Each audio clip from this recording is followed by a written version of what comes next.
네, 안녕하십니까. 공인노무사 이지혜입니다. 오늘은 답안 작성 어프로치 특강이라고 하는 것을 하려고 여러분들과 이렇게 만나게 되었습니다. 우리의 목표는 합격입니다. 그리고 합격을 하려면은요, 우리는 1년 동안 답안을 잘 쓰는 법에 대해서 결과적으로 배우게 될 겁니다. 지금 우리는 시작 단계에 있긴 하지만요, 그래도 우리의 목표인 좋은 답안이라고 하는 것이 어떤 것인지라고 하는 부분에 대해서 여러분들의 호기심을 조금 제가 풀어드리고 싶기도 했고요. 그리고 이런 마인드를 가지고 접근을 해주시면은 조금 더 효율적인 답안 쓰기 그리고 효율적인 공부를 하실 수가 있을 것 같아가지고서 지금과 같은 특강을 조금 기획을 하게 되었었습니다. 일단 그러면은 저희 시험 문제 한번 구경을 해보고 가도록 하겠습니다. 네, 노무사 2차 노동법에서 무슨 문제가 나올지에 대해서 올해 기출문제를 올려드렸어요. 사실 잘 안 보이실 겁니다. 저 또한 이거를 읽으라고 띄워드린 것은 아닙니다. 다만 이 분량하고 스타일이라고 하는 것을 느껴보시려고서 가지고 와봤는데요. 일단 1문입니다. 1문은 이제 A공사는 고속국도의 설치, 관리 및 통행료 수납 업무를 수행하는 공기업이다. 이렇게 시작을 하고요. 50점짜리인데 물음 1을 두고서 갑의 주장의 타당성에 대해서 논하시오라고 20점짜리를 던져줬고요. 물음 2를 통해 가지고서 을의 주장이 타당한지에 대해서 물어보라고 문제를 30점짜리로 던져주었습니다. 그리고 이쪽에 나와 있는 내용들은 실제 사실관계를 구체적으로 한 페이지 넘게 제시를 하고 있는 형태로 문제가 나왔었습니다.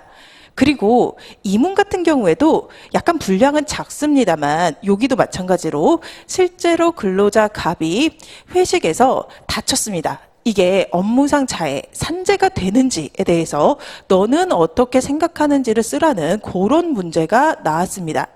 그리고 이 문제들에 나와 있는 이 사실관계들의 출처는요, 대법원 판결입니다. 기사를 하나 보여드릴 건데요.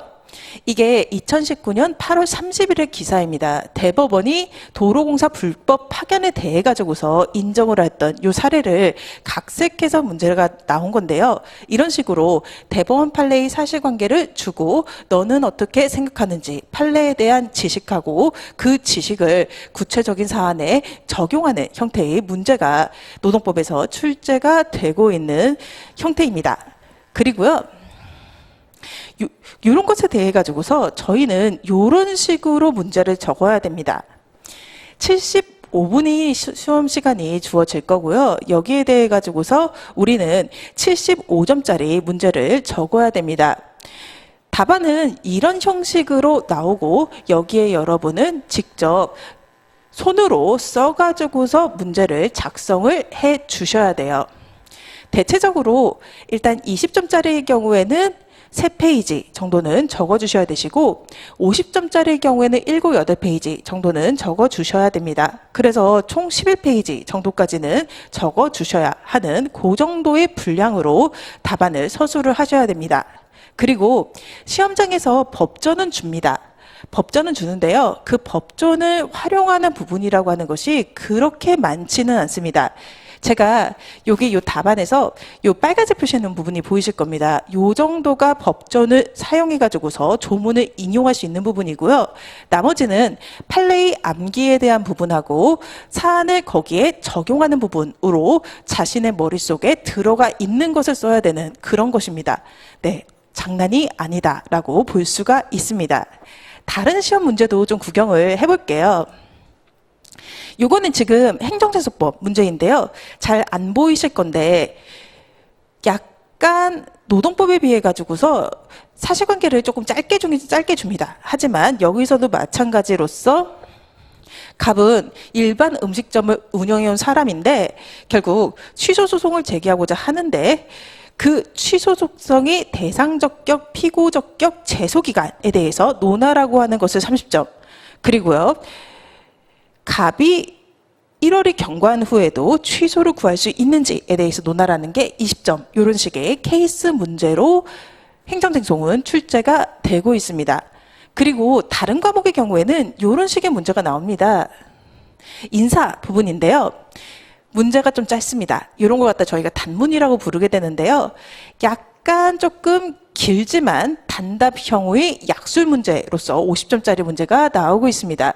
즉 법정 근로시간 단축의 의의 기대목과 문제점, 이에 대한 기업의 대응 방안에 관해서 각각 논하라라는 식으로 여기에 대해서 너는 얼마나 알고 있니? 라고 하는 것을 물어보는 문제가 나왔고요. 문제 2나 문제 3 부분 또한 이익 분배제에 대해서 넌 얼마나 알고 있는지를 물어보는 게 2문, 그리고 3문의 경우에도 이직관리 방안에 대해서 논하라라는 식의 문제가 나오고 있습니다. 이런 문제에 대해 가지고서 여러분들은 마찬가지로 서술형의 답안을 작성을 하셔야 된다라고 볼 수가 있습니다. 그러면은 이러한 서술형의 답안을 작성하기 위해 가지고서 우리가 기본적으로 어떠한 자세를 가져야 하는지라고 하는 부분을 우선적으로 설명을 드리려고 해요. 이 부분은 서술형 공통, 법학 답안과 경영학 답안의 공통된 부분에 속합니다. 첫 번째 부분은요. 너무 당연한 것 같지만 반드시 인식해야 되는 것입니다. 묻는 말에 답해 주실 수 있어야 됩니다. 실전에서 큰 실수를 예방할 수 있는 가장 기본적인 답안 작성 습관이라고 하는 것이 묻는 말에 답하기라고 볼 수가 있습니다. 묻는 말에 답하는 답안은요, 중간은 갈 수가 있고요. 묻는 말에 잘 답하면 고득점을 받는다라고 하는 것. 그리고 시키지도 않은 논점의 서술이라고 하는 부분은요, 거기에서 얼마만큼의 점수가 나올지 모릅니다. 어떻게 보자면은 75불이라고 하는 가용 시간에 많은 부분을 잃어버리게 되는 것과 같기 때문에 어느 정도 도박과 같다라고 볼 수도 있는 거고요. 또한 자신의 습관대로 문제를 변형시켜 가지고서 풀지 않도록도 노력을 해 주셔야 됩니다. 지금 보시기엔 너무 당연한 얘기인데요. 실제 수험에 가서는 그렇지 못할 수도 있습니다. 이게 경쟁하는 시험이거든요. 그리고 누군가보다 내가 더 알고 있다라고 하는 것을 되게 말을 하고 싶어요. 나는 이만큼 준비를 했고 이만큼 잘 알고 있습니다. 라고 말을 하려고 노력하다가 오히려 본질적인 부분인 묻는 말에 답하기라고 하는 것을 잃어버리게 되는 경우가 있습니다. 그렇기 때문에 이런 기본 원칙에 항상 충실하게 생각을 해주셔야 되시고요.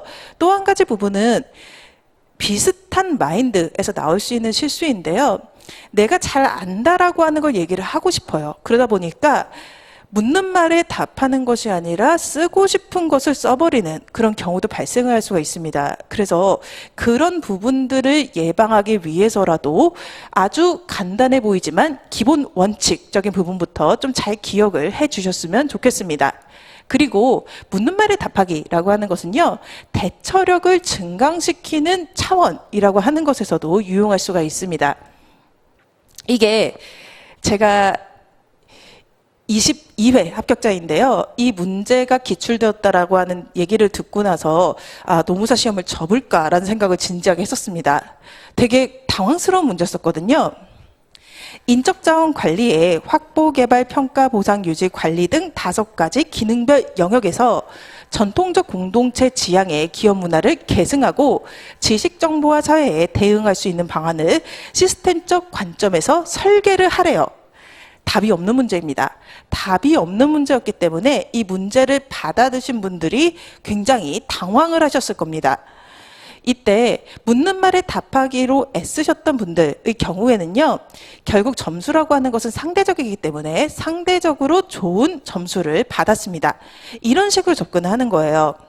일단은요, 전통적인 공동체 지향의 기업 문화를 계승하고 동시에 지식정보화 사회에 대응해야 하는 이유를 적습니다. 그리고 그러기 위해 가지고서 인적자원 관리라고 하는 것이 왜 중요한지에 대해서 적습니다.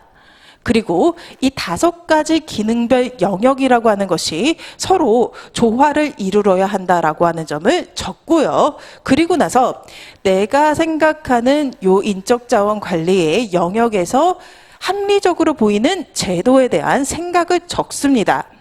그렇게 적는다면은 그 답안의 질적인 부분을 떠나가지고서 묻는 말, 즉 원하는 바에 대한 대답은 만들 수가 있거든요. 그렇게 적어서 틀을 만들어 내셨던 분들이 좋은 점수를 받았다라고 합니다. 이런 식으로 문제를 최대한 존중을 해주시고요. 문제에서 원하는 바를 캐치하고 그 부분들에 대해 답을 할 수 있는 목차라고 하는 것을 항상 생각을 해주셨으면 좋겠습니다. 네, 두 번째 부분도 자세에 대한 부분입니다. 단계와 근거를 갖추는 습관이라고 하는 것을 들여주셔야 됩니다.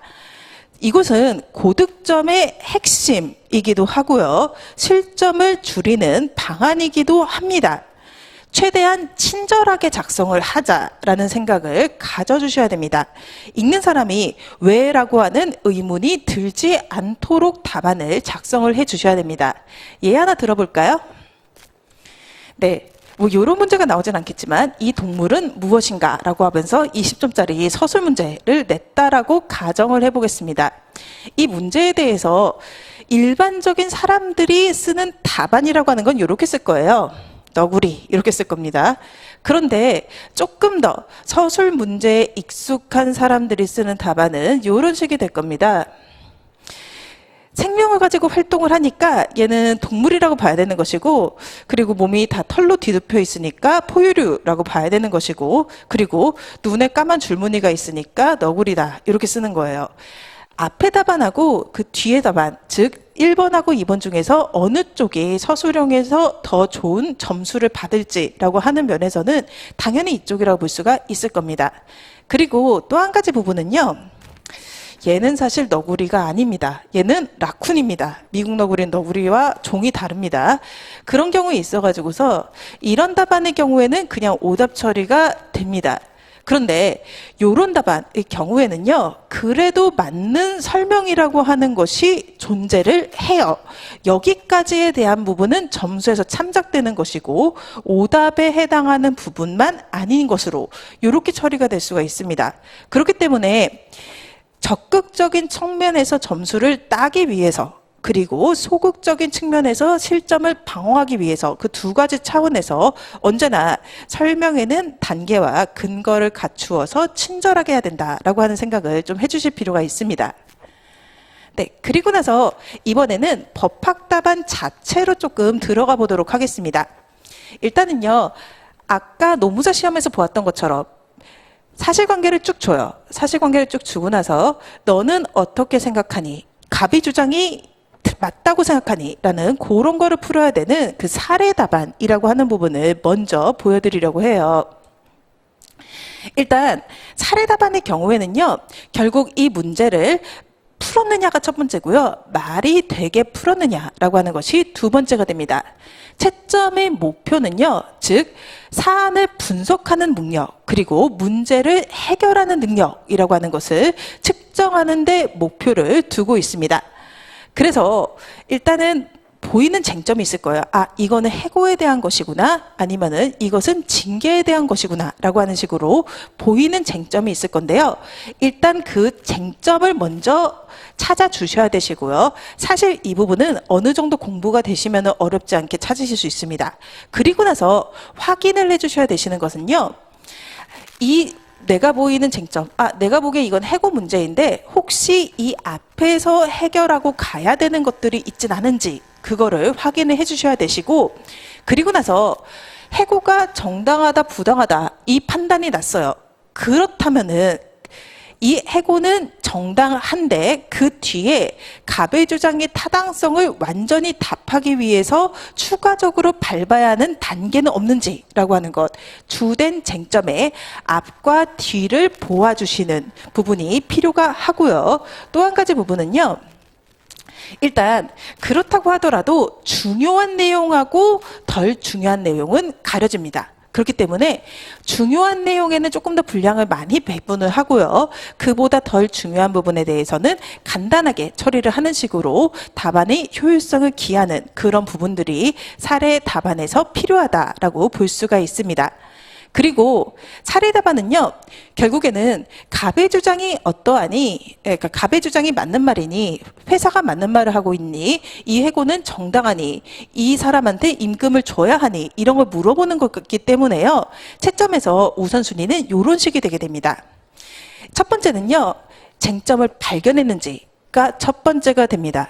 즉, 이 문제가 해고 문제였는지, 임금 체불 문제였는지와 같은 것을 얘가 알아보는지라고 하는 것이 첫 번째 성패를 가리는 기준이 됩니다.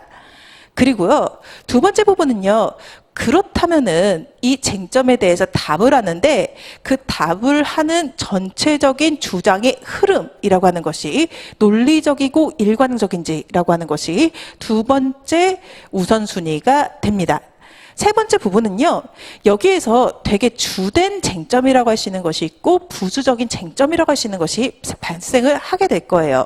이 것들 간의 분량을 얼마나 적절히 배분했는지라고 하는 것이 세 번째가 되고요. 마지막으로는 판례 같은 것을 얼마나 잘 썼는지, 즉 합리적이고 풍부한 근거를 들었는지라고 하는 것이 변별력이 된다라고 볼 수가 있습니다. 네, 그렇다면은 이 사례 문제와 관련해 가지고서 어떠한 틀로 우리가 답안을 써야 되는지라고 하는 것을 IRAC라고 하는 답안 작성 방법, 신림동에서 거의 이 방법을 쓰고 있거든요. 그거를 통해서 좀 말씀을 드리고자 합니다. 일단은 첫 번째로 우리가 적어야 되는 것은요, 이슈라고 부릅니다. 즉, 이 사안에서 갑의 주장이 타당한지를 알기 위해서 이러이러한 것들이 문제된다라는 식으로 논점을 정리하는 단계이고요. 목차의 제목으로 우리는 논점의 정리 혹은 문제의 소재라고 하는 제목을 목차 제목으로 잡게 됩니다. 두 번째는요, 여기에 대한 배경 이론을 까는 부분입니다. 일단은 대체적으로는 근거 규정을 먼저 소개를 해주거나 아니면은 개념을 먼저 잡아줍니다. 그리고 나서 쟁점이 되는 부분에 대해 가지고서 거기서 발생하는 문제점, 그리고 교수님들의 견해인 학설, 그리고 대법원 판례, 그리고 검토라고 하는 것들을 배경 이론에서 적게 되실 거고요. 그리고 나서 세 번째로 적어주셔야 되시는 것은 apply, 사안의 적용이라고 부릅니다.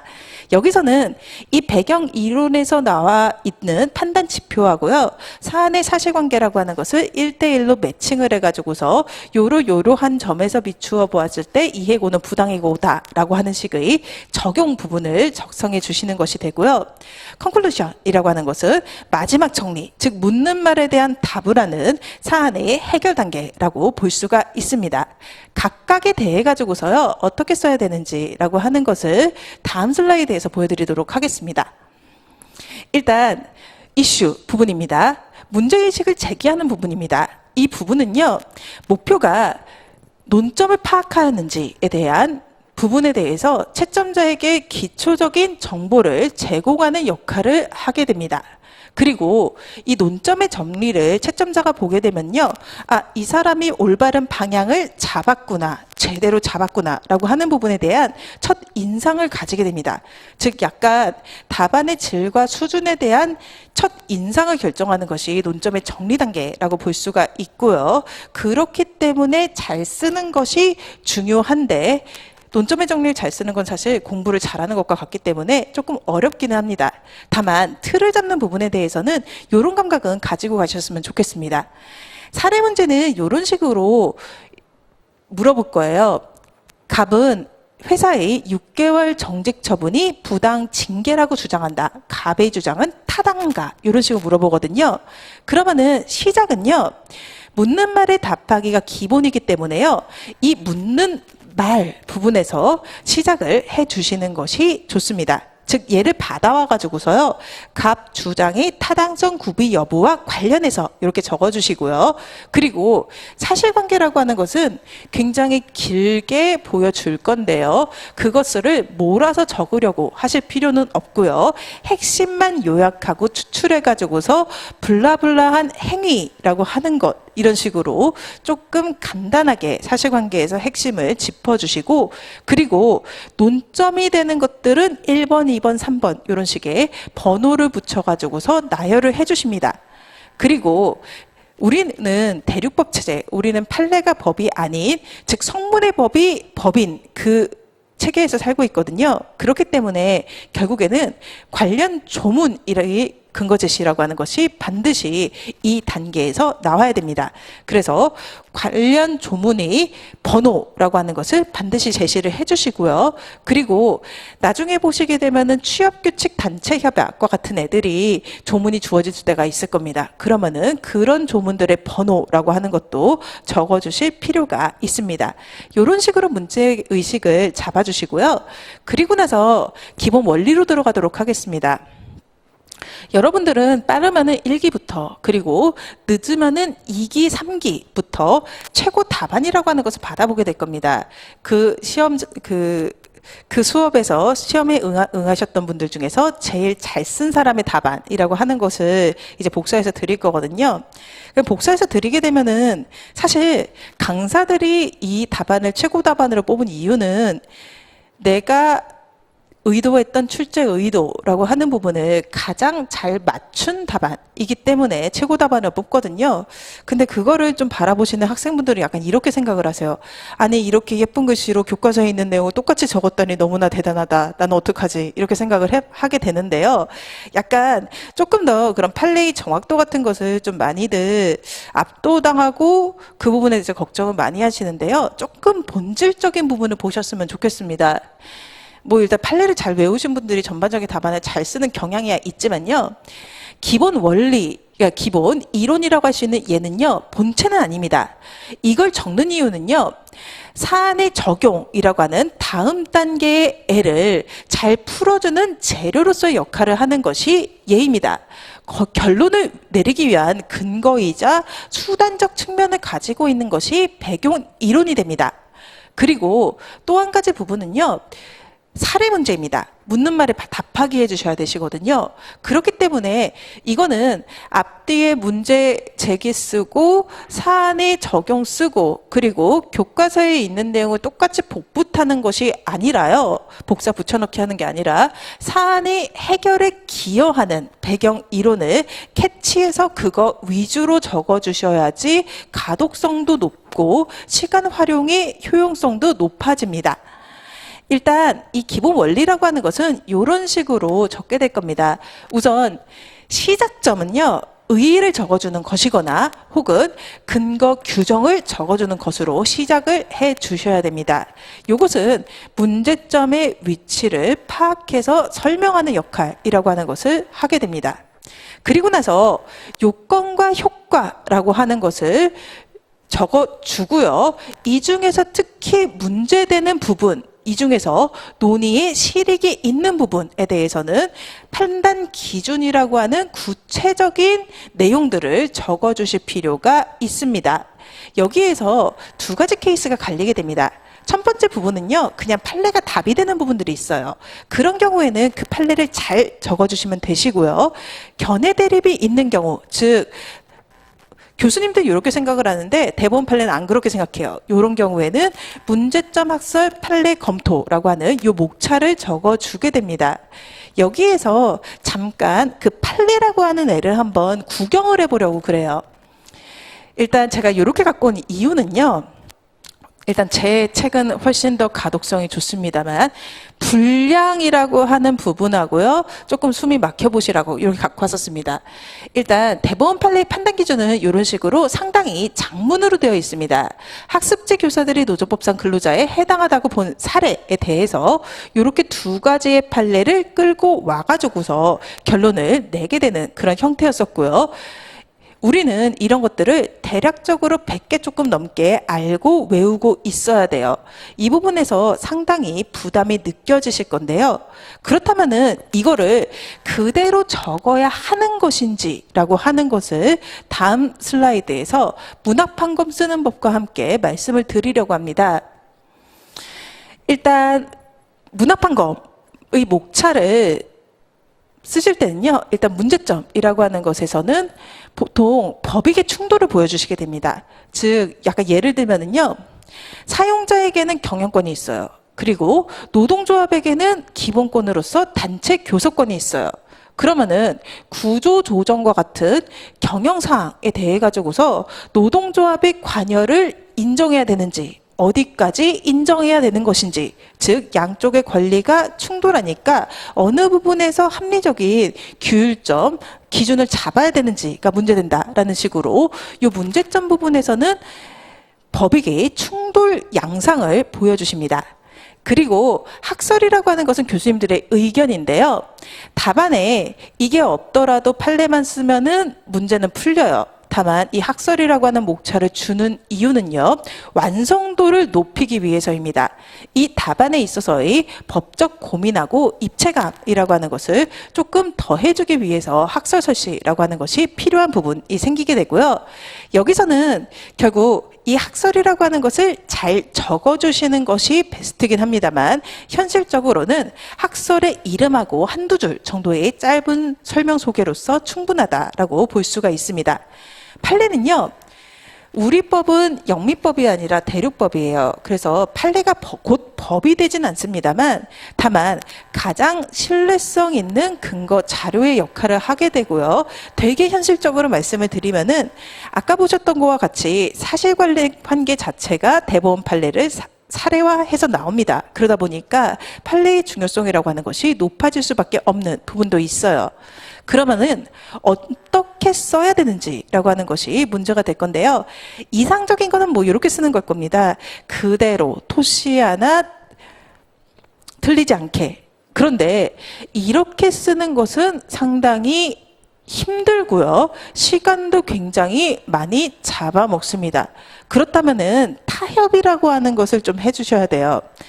현실적으로는요, 판례의 구조를 잘 살려주시면 됩니다. 판례의 구조를 잘 살리고 키워드를 뽑아가지고서 이 판례를 잘 요약을 해서 적어주시는 정도로서 답안을 잘 적어주신 것으로 보일 수 있습니다. 이렇게 적는 것과 이렇게 적는 것 사이에요, 점수 차이가 그렇게 많이 안 납니다. 그보다 더 중요한 요소들이 많기 때문에요. 다만 이렇게 적는 것과 이렇게 적는 것 사이에 시간 차이라고 하는 것은 상당히 나게 되거든요.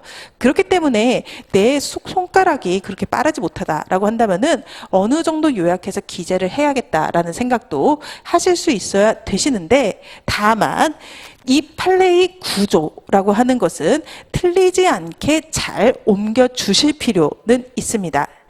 그리고 나서 검토라고 하는 부분이 나오는데요. 이 검토라고 하는 것은 이제 내 의견을 쓰는 건데, 교수님들은 너희 사상이 어떻게 되는지와 같은 부분에 대해 가지고서 궁금하지 않으십니다. 여기는요, 이 엇갈리는 견해 대립, 이제 학술 교수님은, 죄송합니다. 교수님은 A라고 하는 방향으로 가고 싶어 하시고요. 대법원 판례는 B라고 나와 있어요. 길이 엇갈리고 있습니다. 여기에서 본인은 어떤 길을 택할 것이고, 그리고 그에 따라서 사안을 적용시킬지라고 하는 부분, 여기 중에서 어디를 선택하는지 방향성에 대한 부분이 검토입니다. 그렇기 때문에 견해 대립을 소개했다면은요, 결론을 내줘야 되니까 반드시 필요하다라고 하는 거 생각해 주셔야 되시고요. 그리고 검토와 사안의 적용이라고 하는 것은요, 방향이 일관성이 있어야 됩니다. 내가 이쪽으로 가자고 결정을 했다면은요, 이쪽 방향으로 사안의 적용도 작성을 해 주실 필요가 있다라고 하는 거 기억을 해 주시면 되겠습니다. 그리고 나서 이제 적용 보도록 하겠습니다. 적용이라고 하는 것은 사실 본론이라고 볼 수가 있습니다. 즉, 문제를 분석하는 거, 내가 이 사안을 얼마나 잘 분석했는지, 그리고 이 사안을 어떻게 해결하는지라고 하는 부분의 실체를 파악할 수 있는 본론입니다. 이 본론을 잘 적어주기 위해서는요, 판례가 그러하니 그러하다라고 적는 것이 아니라 현출된 판단 기준하고 사안의 사실관계라고 하는 것을 꼼꼼하게 매칭을 해 주셔야 됩니다. 지금 노동법의 문제라고 하는 것은 점점 길어지고 있어요. 아까 보셨을 때 행정쟁송법보다 훨씬 더 길게 문제가 출제됐음을 알 수가 있습니다. 그렇게 주는 이유는요. 사안의 사실관계하고 판례의 판단 지표라고 하는 것을 꼼꼼하게 매치할 수 있는 능력이 얼마나 되는지를 보겠다라고 하는 뜻이 되기도 합니다. 일단 제가 조금 앞으로 가겠습니다.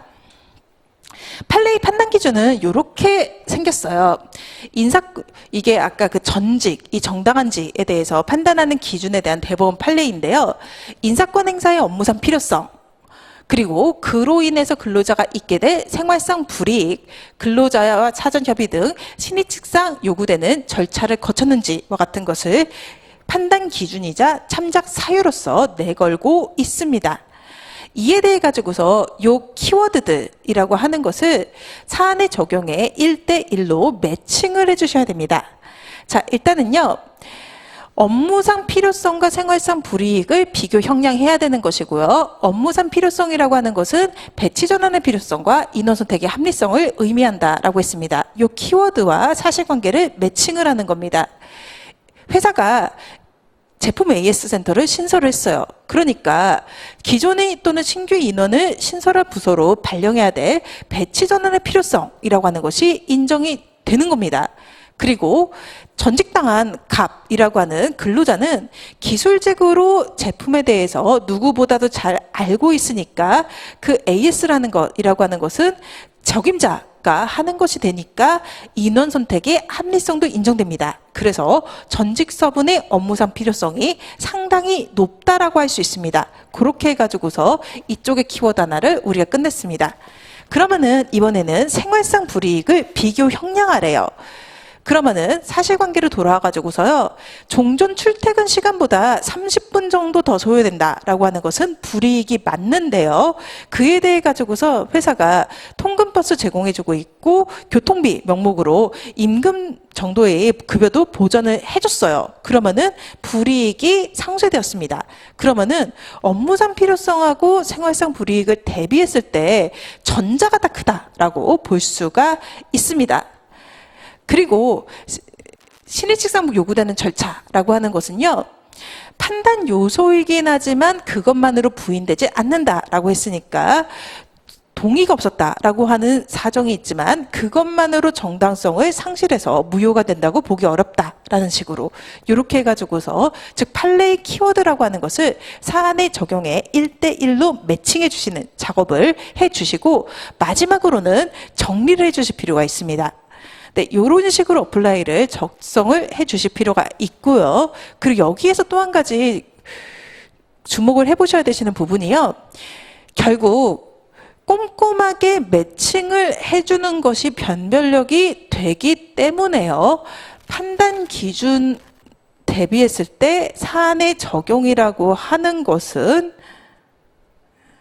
결국 1.5배 정도의 비율이 될 겁니다. 즉 예를 적어주시는 것도 중요하지만 이쪽에 투자 시간이라고 하는 것도 배분을 반드시 해주실 필요가 있습니다.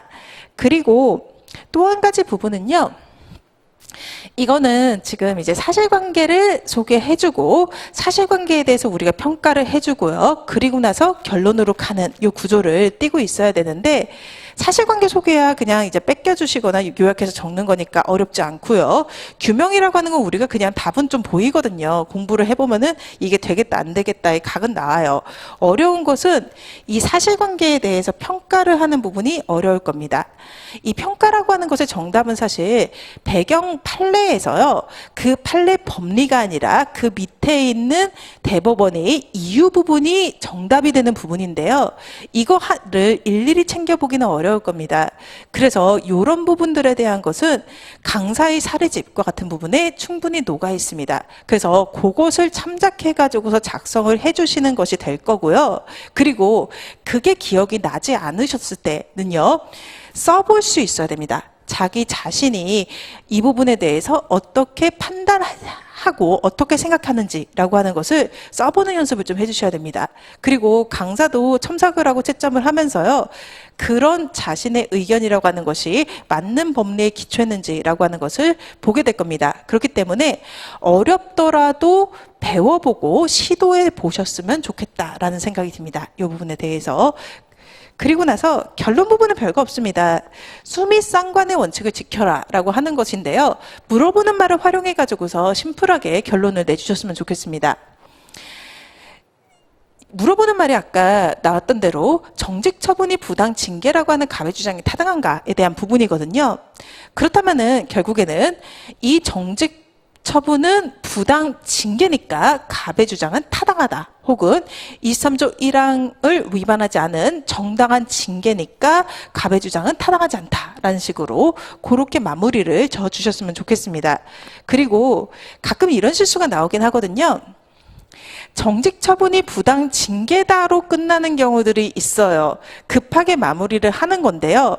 크게 점수에 영향은 없을 겁니다. 지금 같은 경우에는. 하지만 이런 자세를 가지는 것은 다른 문제에서 더 큰 실수를 만들 수가 있을 거기 때문에요. 묻는 말에 답하기라고 하는 것은 기본적으로 반드시 지키자라는 생각으로 들어가 주셨으면 좋겠습니다. 네, 그리고 나서 이번에는 단문 답안 작성 방법에 대해서 보도록 하겠습니다. 단문은 이런 걸 얘기합니다. 일단 24회 노동법 기출문제 지금으로부터 5년 전인데요. 그 5년 전의 경우에는요. 되게 심플한 문제도 나왔습니다. 노조법상 사용자의 정당한 직장 폐쇄에 대해서 설명하시오. 막 이런 문제도 나왔었고요. 민사소송법의 경우에는 여전히 올해 기출 문제인데요. 이런 심플한 문제가 나오고 있습니다. 유사 필수적 공동소송에 관해서 설명하시오. 이런 식이고요. 그리고 노동법에서 가장 최근에 나왔던 단문 문제는 이런 거였습니다. 즉 기간제 근로계약의 기간 만료 시에 사용자가 갱신 거부를 하는 경우 그를 부당해고라고 판단할 수 있는 경우에 대해 가지고서 판례 법리에 따라서 설명하시오와 같은 이런 문제가 최후에 나왔던 게 27회였었습니다. 네, 이런 단문 문제는요. 아까 사례 문제는 너는 어떻게 생각하니?를 물어보는 건데요. 단문 문제는 너는 이거에 대해서 얼마나 알고 있는 것인지를 묻게 되는 그런 본질적인 특성이 있습니다. 그러다 보니까 점점 출제 확률이 낮아지고 있는데요. 일단 그 단문의 채점 기준이라고 하는 것은 결국 이렇게 될 수밖에 없습니다. 해당 주제에 대해서 알고 있는 바를 얼마나 많이 현출하는 건지 라고 하는 것이 채점 기준이 될 수밖에 없어요. 그래서 단문의 이상은 다다익선입니다. 즉 해당 주제의 교과서를 그대로 암기해가지고서 그걸 똑같이 적어줘요. 그러면 되게 좋은 거고요. 다른 교과서까지 참조해가지고서 완전체를 만들어서 적어줘요. 그럼 제일 좋을 겁니다. 근데 현실적인 문제점이라고 하는 것이 존재합니다. 첫 번째 부분은요. 출제 확률이 굉장히 떨어집니다. 22회, 25회, 26회 그리고 이후에 28회, 29회 모두 단문이 출제되지 않았습니다. 30회 시험의 경우에는요. 노동법에서는 단문이 나오지 않을 확률도 상당히 있습니다. 그리고 배점이 높지 않습니다. 나와도 25점 이상의 점수를 차지할 일이 없을 거예요. 그리고 시간이라고 하는 문제도 발생을 하는데요. 우리는 총 75분 동안에 75점짜리 문제를 풀게 되고요. 단문이라고 하는 것은 50점 분량의 사례 문제를 풀고 나서 남는 시간에 풀게 됩니다. 사례 문제는 상당히 어렵고 꼼꼼하게 풀어야 되는 것이고 요구하는 것들도 많아요. 그걸 다 풀고 나서 단문 문제로서 마지막 문제를 풀까 했을 때 남는 시간은 20분 이하일 수 있다라고 하는 측면이 있습니다. 그리고 단문 문제에서 고려를 해야 되는 것은요. 일단은 난이도가 높은 문제가 아니에요. 그러다 보니까 변별력도 높지 않을 수가 있다. 라고 하는 것이 문제입니다. 그래서 이런 단문 문제의 경우에는요. 이것에 대해서 죽자 사자 준비하자라는 생각을 가지고 들어오시는 게 아니라 어떻게 써야 되는지에 대해 가지고서 개념을 잡자라는 생각을 가지고 접근을 해 주실 필요가 있어요. 일단 단문의 경우에도 묻는 말에 답하기입니다. 우리 시험에서는 단문이 잘 안 나오니까 민사소송법 채점평을 제가 갖고 왔거든요. 채점하신 교수님께서 이렇게 얘기를 하고 있었습니다. 민사소송법은 설명 요구형으로 출제가 되고 있고 그렇기 때문에 설문 가운데 쟁점이 된 주제어가 등장하는 것이고 그러니까 이를 중심으로 기술을 하면 좋은 배점을 받을 수 있다라고 하고 있습니다. 단문의 경우에도요. 원하는 게 있습니다. 원하는 게 있으니까 그 원하는 것의 범위 내에서 최대한 많은 것을 현출하자라는 생각을 가지고 들어가시면 되시고요. 교과서에 있는 그 주제를 쫙 쓰는 것이 아니라 원하는 부분을 캐치해서 그 부분을 열심히 쓰자라고 하는 그 느낌으로 접근을 해주실 필요가 있어요. 그리고 일단 단문에서요. 목차를 던져주는 경우들도 있습니다. 의의 요건 효과에 대해서 적어보시오 라는 식으로. 그럼 의의 요건 효과라고 하는 목차로 적으면 되는데요. 그게 아니라 아까 보셨던 우리 기출문제처럼 직장 폐쇄에 대해서 적으시오 이런 문제가 나오면은요. 결국 기본 목차라고 하는 것을 조금 활용을 해 주실 필요가 있습니다. 그리고 한 가지 말씀을 드리고 싶은 게 있는데요. 단문 문제라고 하는 부분을 푸실 때 현실적으로는 시간이 되게 모자랄 거예요. 그러면은 단문 문제에서 가장 중요한 것은요. 사례에서는 대답을 했느냐고요. 단문에서는 완성했냐입니다. 그러면은 일단 시간이 모자라다면 완성된 느낌을 주기 위해서 가장 핵심되는 기재 사항부터 좀 적어주실 필요가 있어요. 그래서 그 순서대로 말씀을 드리도록 하겠습니다. 일단 요 반드시 적어주셔야 되시는 것은 요 세 가지 부분입니다. 요거는 꼭 필요합니다. 개념 적어주셔야 돼요. 이 개념이라고 하는 부분에 대해서는요. 의의를 적는 부분, 그리고 법적 성질을 적는 부분과 취지를 적는 부분, 그리고 조금 더 잘 쓴다면은 구별되는 것이 무엇인지를 적는 것과 같은 것이 이 개념이라고 하는 목차에 들어옵니다. 그리고 요건 혹은 내용이라고 하는 목차가 다음으로 들어오는데요. 요거는 주제가 되는 법률 효과의 발생 요건에 대해서 적어주시는 것이고 조문이라던가 판례를 잘라가지고 적어주시면 됩니다. 그리고 요게 무슨 의무에 대한 내용이 나왔다라고 한다면 그 의무의 구체적인 내용과 그 범위라고 하는 것을 적어주시는 것이 요 목차가 됩니다. 그리고 효과라고 하는 부분에 대해서는요. 요건을 미비하였을 때와 요건을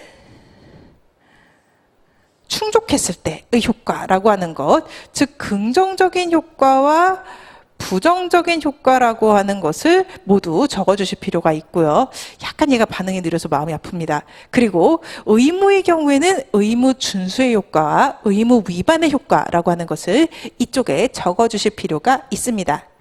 그리고 나서 요걸 적고 나서 관련 문제라고 하는 것은요.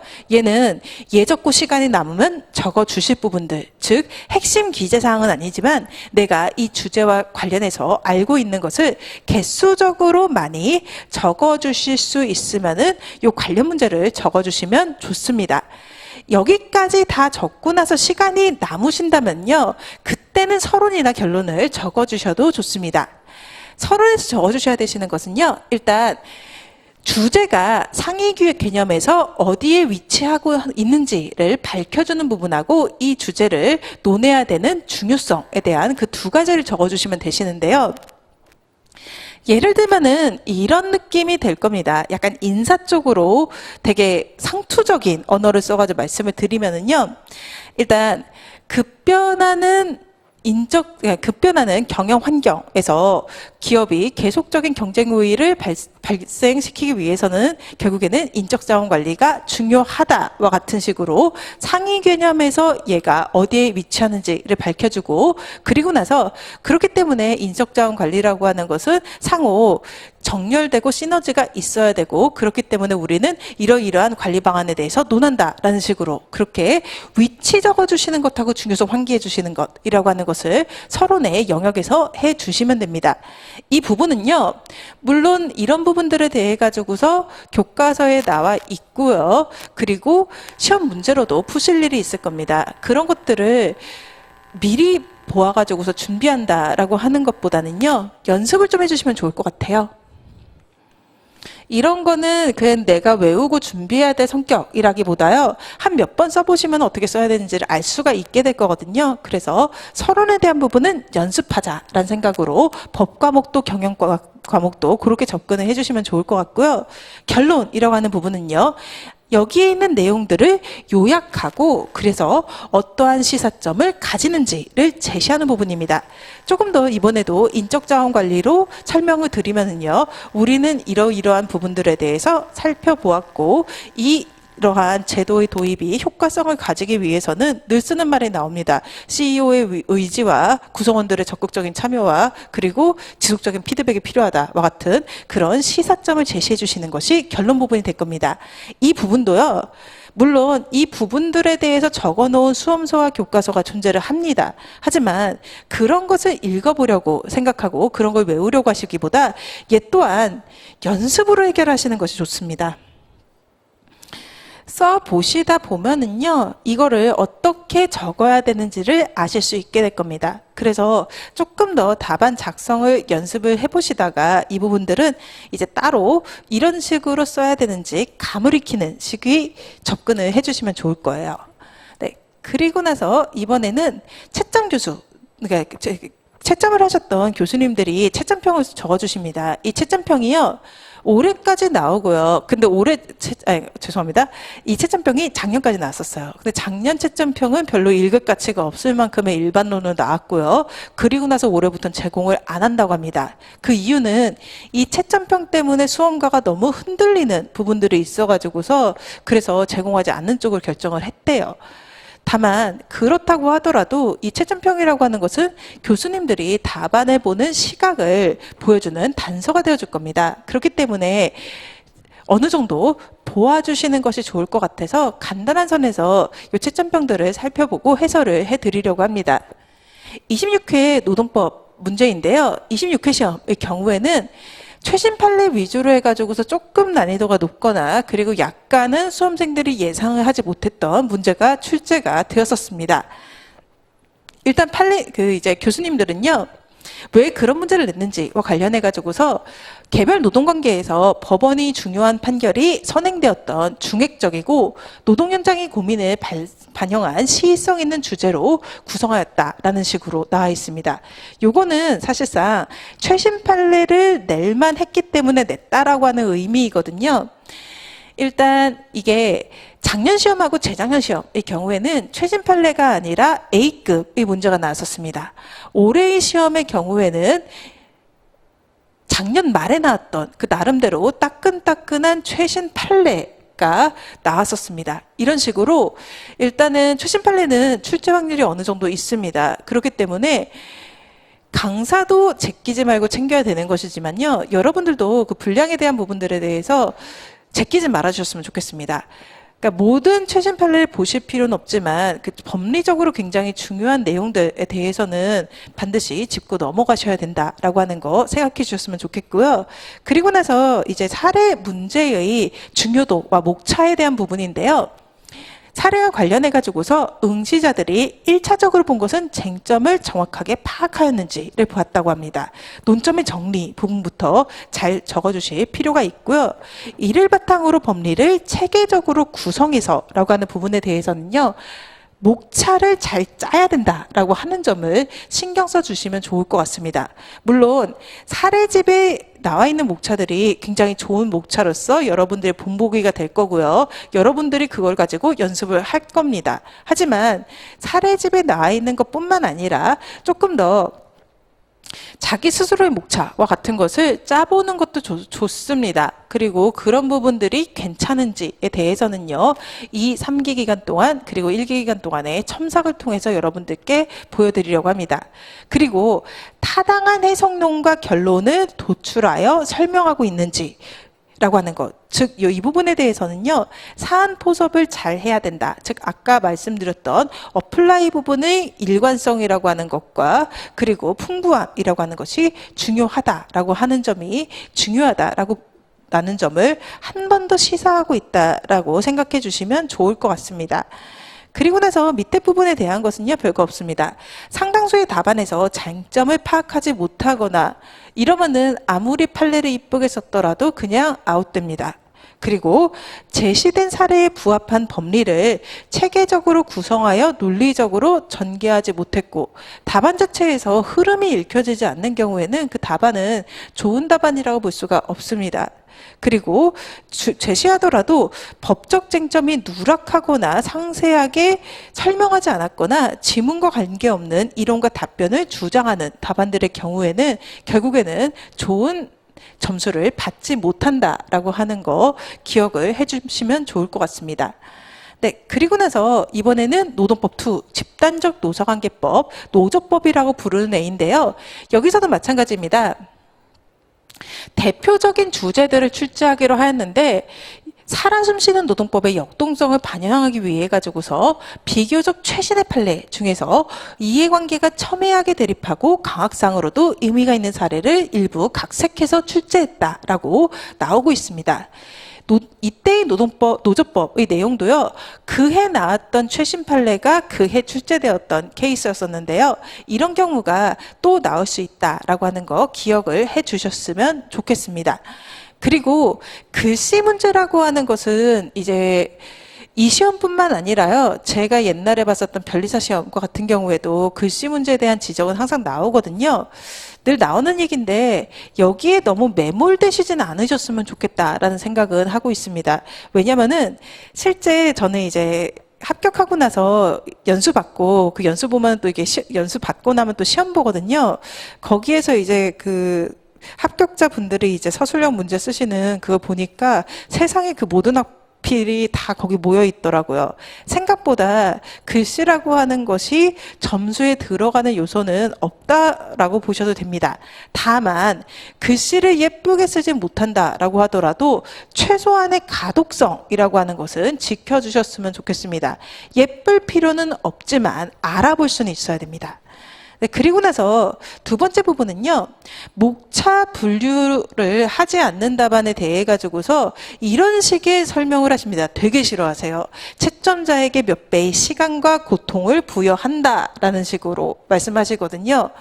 이게 원해서 그렇게 쓴 게 아니라 몰라서 소설 쓰셔서 이렇게 나온 거겠지만 법학 답안의 경우에는 목차를 흐름 있게 작성하는 것이 중요하다라고 하는 거 좀 알고 계시면 좋을 것 같습니다.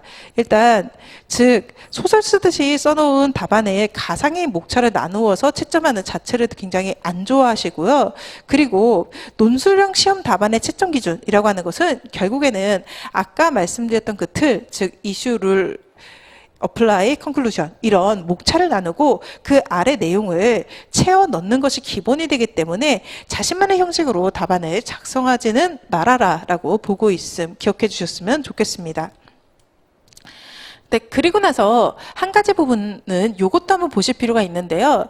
문제가 어려워지면은 이제 그 문제를 놓치는 사람들이 나올 수 있어요. 최신 판례가 나오는 경우에는 그 최신 판례를 미처 배우지 못한 사람이라고 하는 것이 생기거든요.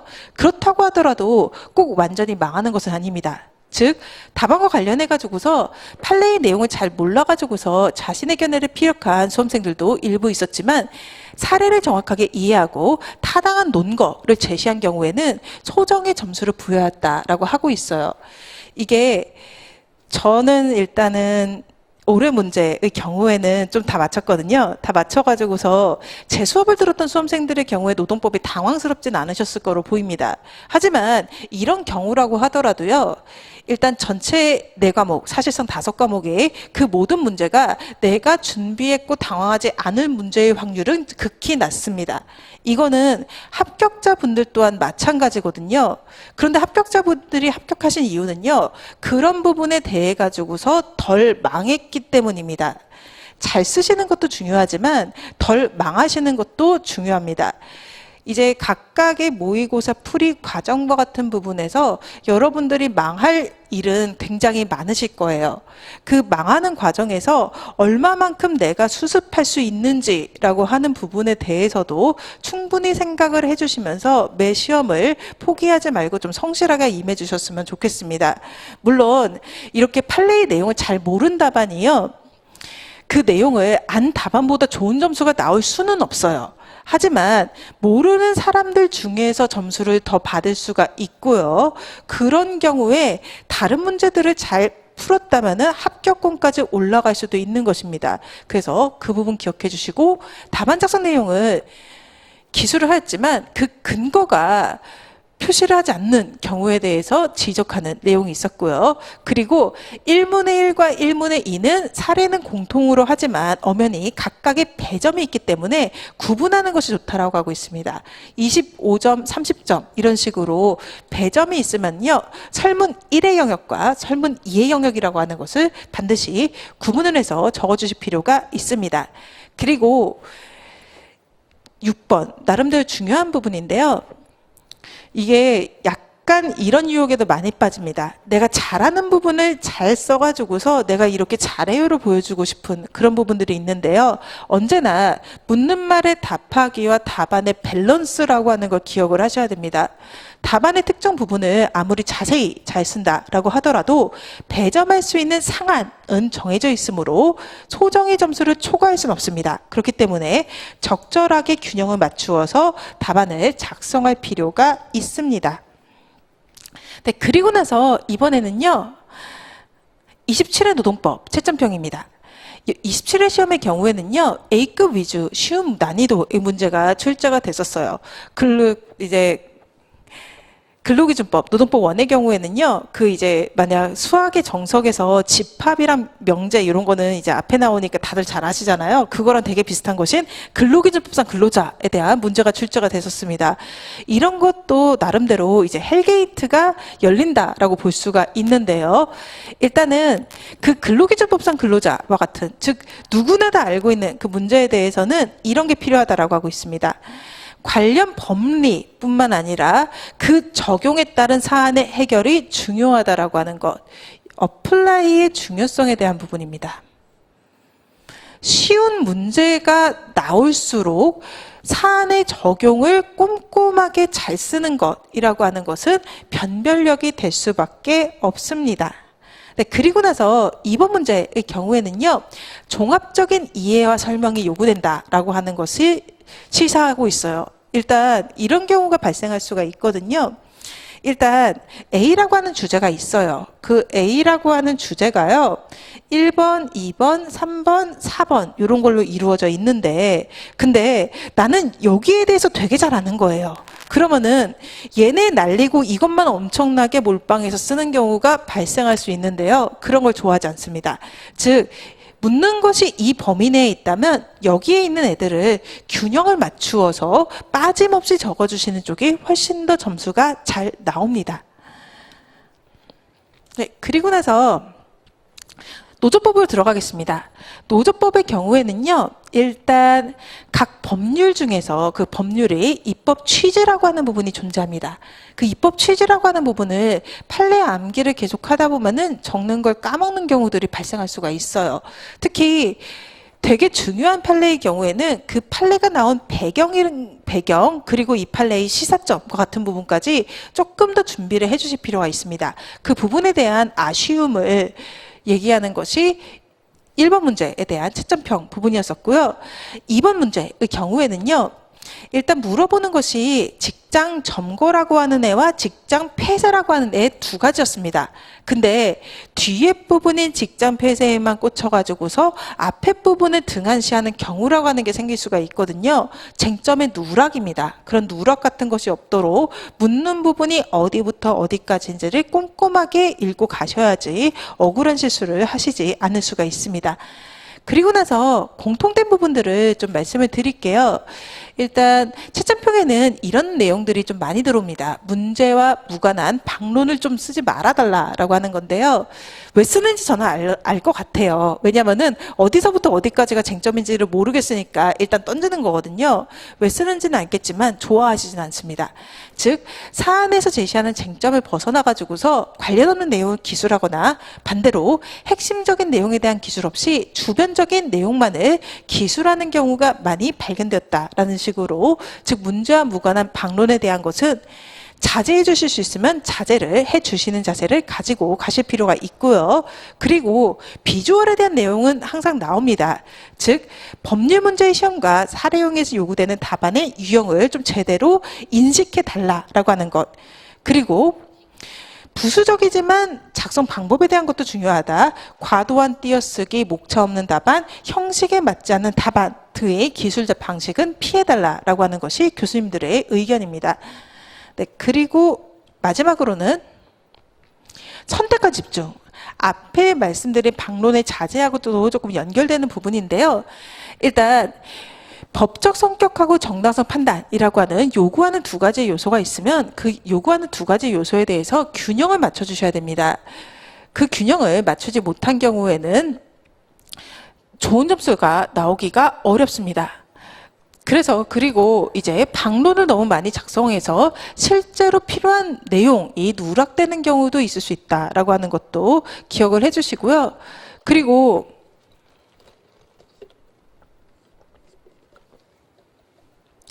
수험생들의 경우에는 결국에는 많은 양을 쓰고 싶으실 거예요. 그런데 너무 많은 양을 서술하려고 하기보다는 부합하는 내용을 간결한 문체로 서술하였으면 더 좋을 것 같다라는 식으로 어느 정도의 간명성이라고 하는 것을 조금 요구를 하고 계십니다. 그 밸런스를 맞추는 부분 이라고 하는 것은 이제 제가 구체적인 답안 작성 방법과 실전에서 말씀을 드릴 건데요. 일단 자세는 친절하게, 문장은 간결하게 라고 하는 그 느낌은 좀 기억해 주셨으면 좋겠습니다. 적고 갈게요. 자세 측면에서는 근거와 단계를 갖춰서 친절. 하지만 그 각각의 문장을 만드는 부분에 있어서는요, 간결함.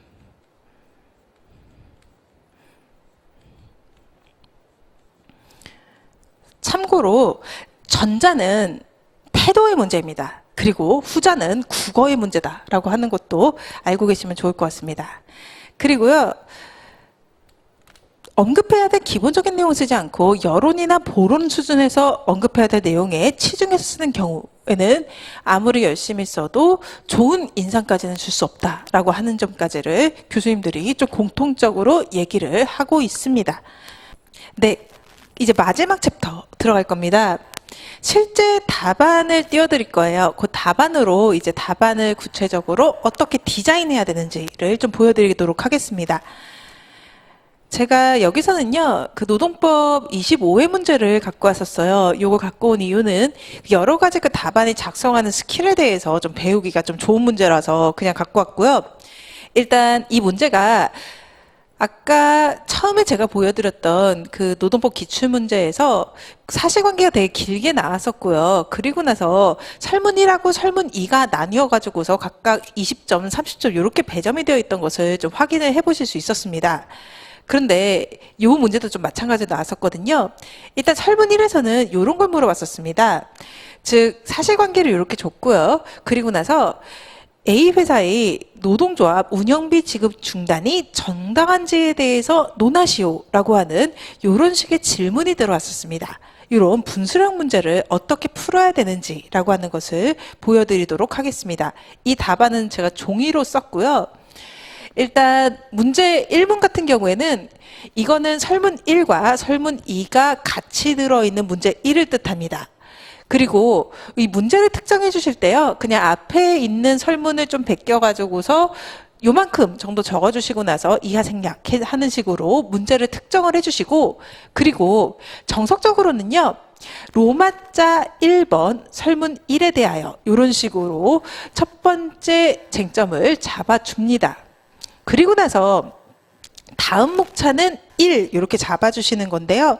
참고로 말씀을 드리면은 이 목차의 순서는요, 로마자 1번, 숫자 1번, 그리고 쌍괄호, 반괄호, 가나다 이런 순서로 작성해 주시면 되시고, 그리고 약간씩 밀리게 작성해 가지고서 이제 목차 간의 서열 같은 걸 좀 표시를 해 주시면 좋아요. 일단 로마자 1번 같은 경우에는 요 칸 안에 들어오게 작성을 해 주시고요. 조금 옆으로 보내 가지고서 1 이런 식으로 작성해 주시고, 이제 방가로부터는 요 정도의 라인에다가 작성을 해주시면 될 것 같습니다. 그리고요,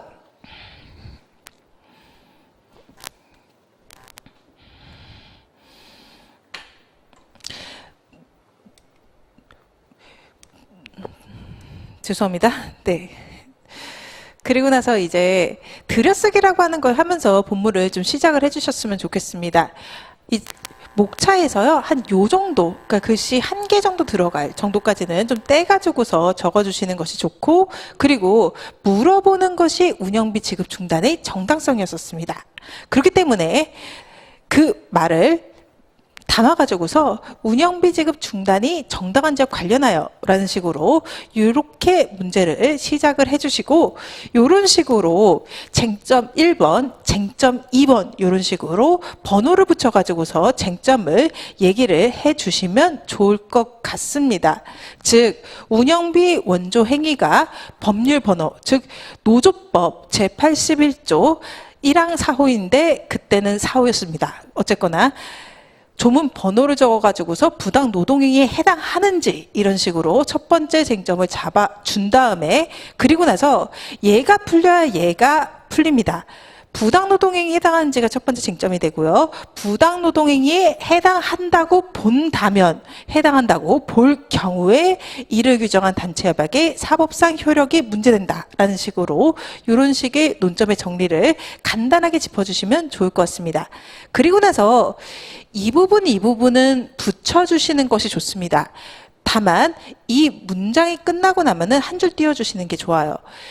얘네들을 다 떼면은 조금 과도한 줄뛰기로 보일 겁니다. 그래서 이 정도의 줄뛰기를 갖고 들어가시는 것이 좀 합리적인 방법이 되실 겁니다. 그리고 나서 이제 룰 부분입니다. 운영비 원조와 부당노동행위에 대한 근거 규정을 먼저 적어주실 필요가 있고요. 그리고 서버 목차로서의 쌍괄호 부분의 경우에는 한 요 정도 위치로 잡아주시면 좋을 것 같습니다. 그리고 참고로 이 답안에서요, 이 전체적인 부분에 대해서 간격을 일정한 크기로 남기실 자신이 없다라고 한다면요, 웬만하면 전체적으로 좀 채워주시는 게 좋고요. 그리고 글씨를 쓰실 때는 글씨를 키우시는 방법이라고 하는 게 좀 있거든요. 여러분이 쓰시는 글씨가 좀 답안에 바로 적기엔 좀 작을 겁니다. 그 글씨를 키우려면은 일단 이 부분들을 공간을 없애주세요. 공간을 없애면서 이 위를 키워주시면 좀 글씨가 커지거든요.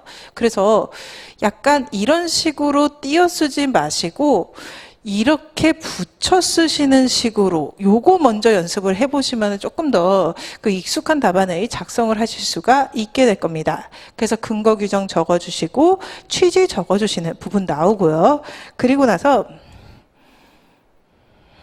문합판검 접는 부분이 나옵니다. 일단 학설이라고 하는 것은 이런 식으로 적어주시는 것이 좋습니다. 일단 학설 같은 경우에도 제가 두 가지의 학설을 소개를 할 거예요. 이 두 가지의 학설 중에서 이 첫 번째 학설에 대해서는 번호를 붙여 주시고요. 그리고 학설의 이름이라고 하는 것은 요런 꺾음새를 적어 주시거나 혹은 이걸 쓰시거나 혹은 얘를 쓰셔가지고서 강조하실 수 있는 부분은 강조를 해주시는 것이 좋습니다.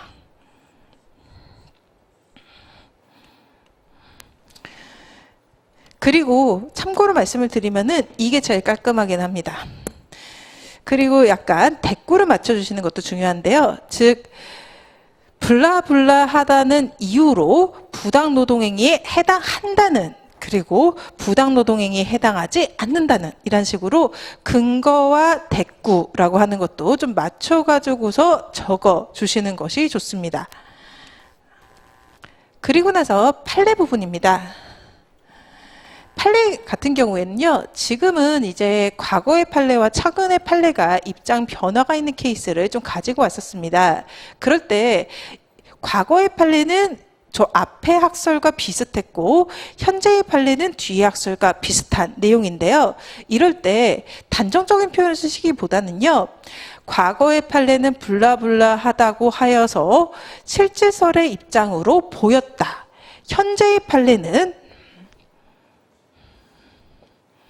형식설의 입장으로 보인다라는 식으로, 즉 이제 판례가 어떤 학설을 따라간다라고 하는 부분에 대해서 이 학설의 입장이다라는 단정적인 표현보다는 이렇게 보인다라고 하는 그보다 조심스러운 표현을 써주시는 습관이라고 하는 것도 좀 알고 계시면 좋을 것 같습니다. 한편 이제 문제를 풀다 보면은요, 수정 테이프 같은 거 저희가 쓸 수가 없어요. 그러다 보니까 이런 식으로 에러가 날 수가 있는데요. 그 에러는 두 줄 그어주시면 됩니다. 그래서 이렇게 해주시고 뭐 까맣게 지우실 필요까지는 없고요. 그리고 그런 일이 있으면 안 되겠지만 생길 수가 있는 것이 전체적인 목차 하나를 잘못 적는 경우라던가 한 페이지를 잘못 적는 경우가 생길 수 있어요. 저 실제 시험에서 그랬었습니다. 행정쟁송에서 그랬었는데요. 그래도 58점 얼마 나와가지고서 합격선을 간신히 넘기긴 했었어요. 그 과목에 대해서도. 어쨌거나 이런 경우에는 이런 식으로 X자 쳐주시면 됩니다. 네, 그런 식으로 체크해 주시고요. 검토와 금지되는 운영비 원조의 범위, 위반의 효과와 같은 이런 부분들 또한 답안 작성의 방식대로 들여쓰기 해주시고 띄워주시는 그런 형태를 좀 제대로 갖고 가셨으면 좋겠습니다. 일단 그리고 나서 사안의 적용에 대해 가지고서 좀 보여드리려고 하는 것은요, 사안의 적용 부분의 경우에도 마찬가지로 상당히 길게 써야 됩니다. 지금의 문제는 짧지만 조금 더 이제 복잡한 사실관계가 있는 문제를 푸시게 된다면은 조금 더 길어질 거예요. 그런 경우에는요, 결국 사안의 적용이라고 하는 것이 거의 반 페이지 내지 한 페이지를 차지하게 될 수도 있을 겁니다. 그러한 경우에는 그렇게 써야 되지만 가독성이라고 하는 것이 또 문제가 될 수 있거든요. 그럴 땐 이런 식으로 사안의 적용 내에도 목차를 나눠주세요. 그래서 운영비 지급이 부당노동행위 해당 여부와 지급 중단의 정당성, 이런 식으로 각각 끊어지는 내용에 대해 가지고서 적용해서도 목차 나눠주셔도 됩니다. 그래서 나눠주셔가지고서 일단 약간 보았을 때 10줄 넘어갈 것 같으면은 분서를 한번 쳐주자라고 생각을 해주셨으면 좋겠고요. 그리고 여기를 적을 때 또한 구구절절히 쭉쭉 이어서 적는다라는 느낌보다 좀 딱딱 끊어주시는 것이 답안의 서비스, 평가 받아야 되는 사람의 입장에서는 좀 필요한 배려입니다. 그래서 여기서도 내가 이 사안에 적용해서 들게 되는 근거라고 하는 것이 있을 겁니다. 그 근거는 상당히 여러 개가 될 건데요. 그 각각에 대해 가지고서 이런 식으로 번호를 붙여주시고요.